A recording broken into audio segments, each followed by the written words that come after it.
Before his conviction, Kilpatrick served as Detroit's mayor from 2002 to 2008, when a separate scandal led to his resignation. Local 4's Karen Drew has a closer look at his controversial time in office and the case that the feds built against him. The Kwame Kilpatrick roller coaster ride. It was a ride with stunning highs and crushing lows. Kwame Kilpatrick's 6.5 years in office ended in disgrace. They began with the exuberance and energy of a young man who believed he was destined to be the mayor. I officially declare myself as a candidate for the mayor of the city of Detroit. He launched his bid for mayor on the porch of his mother's home. Kilpatrick's opponent had the Gill Hill Council presidency on his resume, even movie credits. But voters soon found the young candidate had star power too. He grew up with a political pedigree. His mother would become a congresswoman, his father chief of staff to the Wayne County executive. Kwame Kilpatrick graduated from Cass Tech. Kilpatrick had ambition and an uncanny knack at connecting with people. In his 20s, he served in the state house and then became the mayor of Detroit. A few weeks later, the smiles broadened as he began his first term. That you will perform the duties as the duly elected mayor of the city of Detroit, according to the best of my ability, so help me God. I will. Congratulations. All right. He pledged to overhaul the police department, tear down vacant homes, and put spending in line with revenue. He launched an after-school program for kids. You can be anything you want to be. You can even be mayor. The story that became his undoing surfaced in 2003. Deputy Chief Gary Brown said the mayor fired him for looking into rumors of a wild party at the Manoogian mansion. There was no party at the Manoogian. While that controversy simmered, some questioned what seemed to be the mayor's imperial style. The 13-car motorcade to one speech, the barber's chair near his office, the security detail ordering lunch for him. No cheese, actually. No cheese, no cheese. The mayor believed his critics just didn't understand a young man's style. It's a personality thing. It's a 32-year-old. It's an earring in his ear. He was known across the nation as the hip-hop mayor, and his political star was rising. In 2004, he addressed the Democratic National Convention. We stand for a nation that protects jobs with fair trade policies. But 2005 brought a new controversy. The police department claimed a red Navigator was being used for undercover work. The truth was the pricey SUV had been purchased for Kilpatrick's wife. The mayor's re-election seemed in doubt as Freeman Hendricks challenged him. The mayor battled back. He threw his verbal punch after Hendricks' son had a scrape with the law. No one could have foreseen how ironic that statement would become. On election night, Hendricks appeared to be winning. Kilpatrick again defied the doubters and plunged into his second term. There was much to brag about: a sharp rise in housing, new development downtown, employee concessions to help balance the budget. What's more, the Super Bowl showed Detroit at its best. But the mayor's old ghosts were coming back to haunt him. In September of 2007, he testified in a whistleblower lawsuit brought by Gary Brown and another fired cop.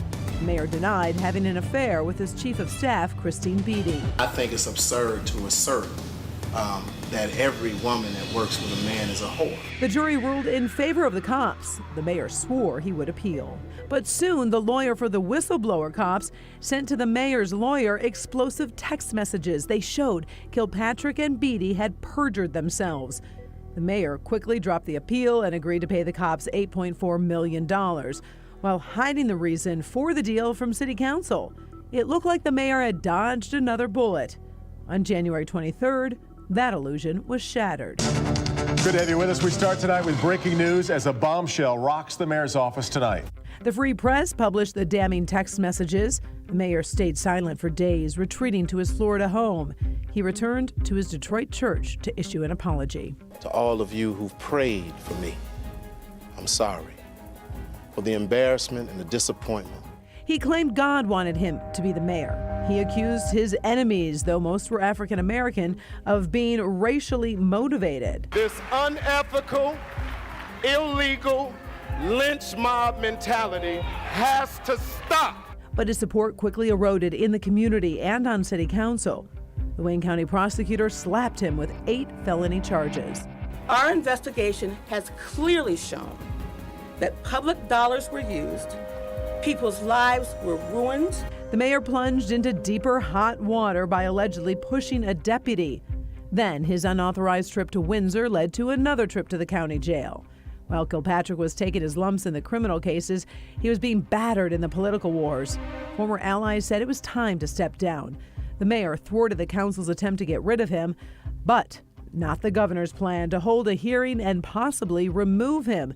Time was running out. I lied under oath in the case of Gary Brown and Harold Nerford versus the city of Detroit. September of 2008, Kilpatrick pleads guilty to 2 counts of obstruction of justice. Under his plea agreement, he's sentenced to 120 days in jail, must resign from office, and he must also pay $1 million in restitution. 2 years later, Judge David Groner rules Kilpatrick violated terms of his probation by failing to report assets and turn over tax refunds. The former mayor is sentenced up to 5 years. Meantime, during that time, the feds were also building their case against Kilpatrick, pulling apart his criminal web piece by piece and charging his friends and acquaintances. Contractor Bobby Ferguson was charged. Childhood friend Derek Miller pled guilty to 2 counts, including accepting bribes and filing a false tax return. He provided information to the feds that helped them strengthen their federal case against Kilpatrick. Mr. Miller, did you want to make any comments at all? Do you want to say anything? The former mayor's fortress was crumbling. Those in his inner circle were speaking out and getting deals and lighter sentences. The corruption case against Kilpatrick went on for months in federal court. A jury deliberated his fate for 14 days. Then, March 11, 2013, Kwame Kilpatrick was convicted on 24 counts, including racketeering, extortion, bribery, wire fraud, and tax evasion. The jury unanimous that he used the mayor's office to enrich himself, forced contractors to pay up if they wanted work in the city, used the Kilpatrick Civic Fund as a personal piggy bank for vacations for him and his girlfriend, that he took bribes and kickbacks in cash, expensive suits and private jet flights, and that he never paid taxes on the extra $840,000 they found in his bank account. He was sentenced to 28 years in prison. The former mayor, now known as prisoner 446-78039. In prison, Kilpatrick would try for an appeal and continue to be denied. Too much time, there was no crime. His son Jaleel fought for his father as well. If not an appeal, maybe a pardon? Vacate the 28. Detroiters have really moved on. This contingency is pretty small that's asking for Trump to do something special for Kwame Kilpatrick. Radio host Mildred Gaddis defending the conviction, however, adding the 28 years was too stiff of a sentence. Later that year, Kilpatrick and his wife Carlita divorced.